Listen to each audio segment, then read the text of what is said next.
విషయము తెలిసిన వపులా మాట బిడ్డ కొరకు పరుగున వచ్చి స్వామి శిలను కన్నులగాంచి దుఃఖముతోనే ఇటులనియే.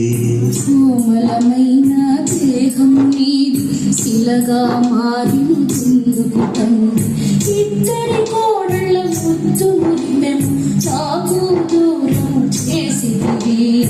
ఇద్దరి కోడళ్ళ ముద్దు మురిమెము చాకు దూరం చేసిది. వెంకటేశుని చరితం పాపములన్నీ తొలగుగా ఏడు కొండలు ఎక్కినంతని మనసే పరవశముందుగా.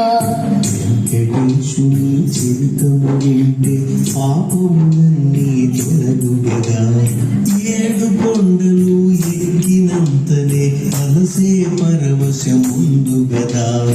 వెంకటేశుని చరితము వింటే పాపములన్నీ తొలగు గదా. ఏడు కొండలు ఎక్కినంతనే మనసే పరవశముందు గదా.